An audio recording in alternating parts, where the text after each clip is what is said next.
Akhirnya pada rekonstruksi pembunuhan Brigadir J pun nampak ada perbedaan adegan dengan keterangan Baradae dan Ferdy Sambo. Bahkan kini disebut Ferdy Sambo dan Baradae beda keterangan soal kasus pembunuhan Brigadir J. Tak hanya itu, belum lama ini Komnas HAM pun menduga ada 3 orang yang menembak Brigadir J. Kasus pembunuhan terhadap Brigadir Nofriansyah Yosua Huta Barat atau Brigadir J belum menemukan titik terang. Jumlah orang yang melakukan penembakan terhadap Brigadir J pun masih belum jelas karena adanya perbedaan keterangan antara Ferdy Sambo dan Baradae.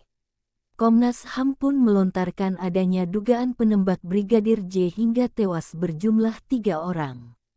Ketua Komnas HAM, Ahmad Taufan Damanik mengatakan dalam kasus ini penyidik harus mengungkapkan dan memastikan siapa penembak Brigadir J yang sesungguhnya. Hal ini dikarenakan publik dibuat kebingungan karena keterangan dari Baradae dan Ferdy Sambo berbeda. Poinnya adalah penyidik memastikan siapa penembak Yosua. Antara FS dan Baradae terjadi perbedaan keterangan. Baradae bilang yang menembak adalah dirinya dan FS, kata Ahmad Taufan Damanik yang dikutip dari PMJ News pada Senin, tanggal 5 September tahun 2022. Ketua Komnas HAM tersebut merasa bingung karena keterangan Ferdy Sambo menyebut bahwa penembak Brigadir J hanya Baradae seorang.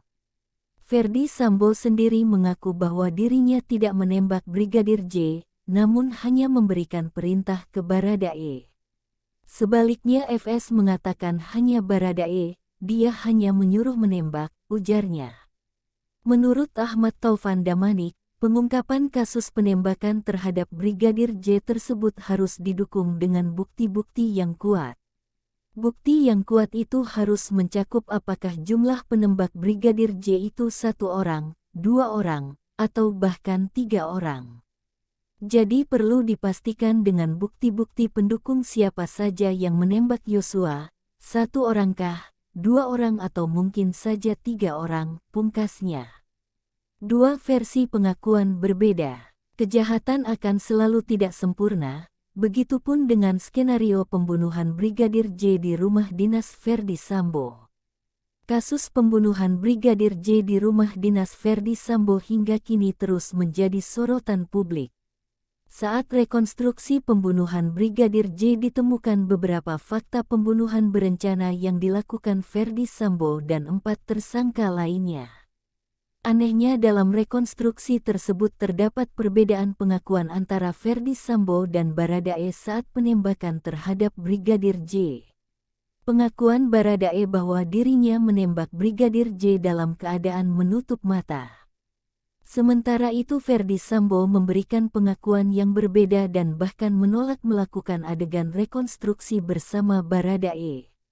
Perbedaan pengakuan itu kemudian membuat masyarakat semakin bingung dengan kronologi yang diceritakan oleh para tersangka itu.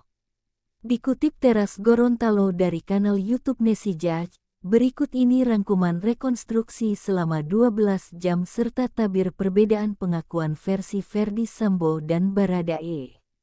Selasa tanggal 30 Agustus tahun 2022 dilakukan rekonstruksi atas kasus pembunuhan Brigadir J di rumah dinas Ferdy Sambo. Rekonstruksi pembunuhan itu dimulai sejak pukul 10.00 WIB dan berlangsung selama 7,5 jam di 3 lokasi yang berbeda. Rekonstruksi pembunuhan tersebut juga dilaksanakan secara terbuka bahkan disiarkan secara langsung di kapal YouTube Polri TV. Lokasi pertama di Rumah Magelang. Pada durasi video jam ke pukul 3.56 terlihat Putri Chandrawati yang sedang tidur di kamarnya dan di dalam kamar tersebut ada Kuat Ma'ruf atau Om Kuat yang sedang berdiri. Selanjutnya adegan Kuat Ma'ruf yang sedang berdiri berbicara dengan Bribka R yang kemudian Bribka R juga masuk ke dalam kamar Putri. Berikutnya tampak Baradae sedang menyerahkan senjata kepada Bribka R dan kemudian Bribka R meletakkan senjata itu ke salah satu ruangan. Beberapa saat kemudian, tamak Brigadir J yang sedang berdiri memegang HP dan di situ juga ada Baradae yang sedang berdiri. Dalam rekonstruksi itu terlihat juga adegan saat Putri tidur di kamarnya namun ada Om Kuat yang duduk di bawah tempat tidur tersebut. Begitupun adegan Brigadir J yang tampak juga duduk di bawah tempat tidur itu usai Om Kuat keluar dari kamar Ibu Putri. Lokasi rumah Ferdi Sambo di Saguling 3, Jakarta Selatan.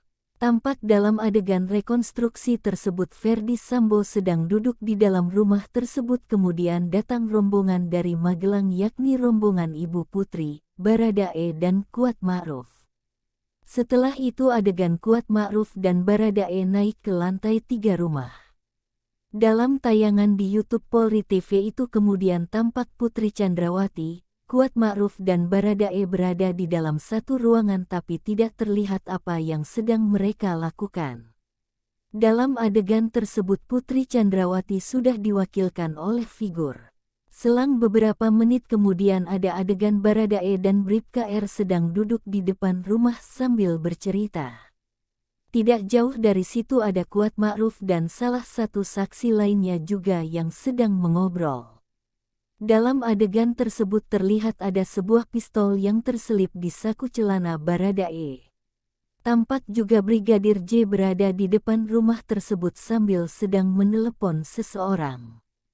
Setelah itu scene menunjukkan Baradae sedang berbicara dengan Ferdi Sambo di lantai 3 rumah tersebut. Baradae waktu itu diwakilkan oleh figur. Lokasi ketiga rumah dinas Ferdi Sambo. Scene memperlihatkan adegan seluruh tersangka bersama dengan Brigadir J berada di rumah dinas tersebut. Tampak dalam adegan rekonstruksi itu Brigadir J sedang menelepon seseorang di taman kemudian Bribka R datang menghampirinya. Selang beberapa menit kemudian, tampak Brigadir J sudah berada di ruang tengah rumah dinas tersebut. Scene kemudian beralih ke adegan baku tembak dalam dua versi pengakuan yang berbeda antara Ferdi Sambo dan Baradae. Versi Ferdi Sambo. Dalam rekonstruksi adegan tembak-menembak versi Sambo, Baradae yang saat itu diwakilkan oleh figur tampak sedang berdiri di depan tangga. Di hadapan Baradae ada Brigadir J yang sedang berdiri tegak, saat itu Ferdi Sambo berada tepat di belakang Baradae. Menurut Ferdi Sambo, saat itulah dia memerintah Baradae untuk melakukan penembakan kepada Brigadir J. Berdasarkan pengakuan Ferdi Sambo, saat itu Brigadir J sedang berdiri tegak dan saat ditembak pun Brigadir Yosua tidak mencabut pistolnya dan melakukan perlawanan. Brigadir J hanya berdiri sambil mengangkat kedua tangannya ke arah depan seperti menahan tembakan tersebut. Ferdi Sambo kemudian mengambil pistol milik Brigadir J dan menembakkan sebanyak 5 peluru ke arah dinding di atas tangga. Versi Barada Richard Eliezer. Hampir seluruh pengakuan versi Baradae ini sama dengan pengakuan Ferdi Sambo, hanya saja terdapat beberapa perbedaan yang mencolok. Berdasarkan pengakuan Baradae bahwa saat itu Brigadir J sedang berdiri dalam kondisi sedikit meringkuk. Kondisi Brigadir J waktu itu tidak berdiri tegak tetapi sedikit membungkuk seperti meminta ampun. Baradae kemudian menembak Yosua yang kemudian Yosua langsung tersungkur di lantai. Pengakuan Baradae waktu itu bahwa setelah Brigadir J sudah tersungkur, Ferdi Sambo mendekat dan menembak bagian belakang kepala Yosua pada saat itu. Setelah itu kemudian Ferdi Sambo mengarahkan pistol ke arah dinding di atas tangga untuk menciptakan skenario pembunuhan yang berbeda. Hal yang menjadi sorotan publik dalam rekonstruksi pembunuhan Brigadir J. 1. Putri Chandrawati yang hadir dalam rekonstruksi tersebut tanpa menggunakan baju tersangka yang berwarna orange. 2. Baradae meminta pemeran pengganti untuk Putri Chandrawati dan Ferdi Sambo dengan alasan tidak ingin menuruti pengakuan mantan Kadif Propam tersebut. 3. Terdapat beberapa pengakuan yang berbeda dari para tersangka yang salah satunya adalah dalam adegan penembakan Brigadir J. 4. Pisau dan HT yang dibawa oleh Kuat Ma'ruf atau Om Kuat dari Magelang dan diserahkan kepada salah satu ajudan Ferdi Sambo yang bernama Deden.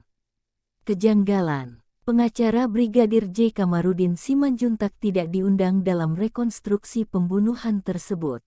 Meskipun tidak diundang, Kamarudin Simanjuntak dan beberapa timnya tetap memaksakan hadir pada saat itu. Namun berdasarkan pengakuan Kamarudin bahwa mereka saat itu tidak diizinkan hadir dalam rekonstruksi tersebut. Bahkan Kamarudin mengatakan bahwa saat itu dirinya bersama tim diusir dari lokasi rekonstruksi oleh Direktur Tindak Pidana Umum Bareskrim Polri, Brigjen Pol Andi Rian.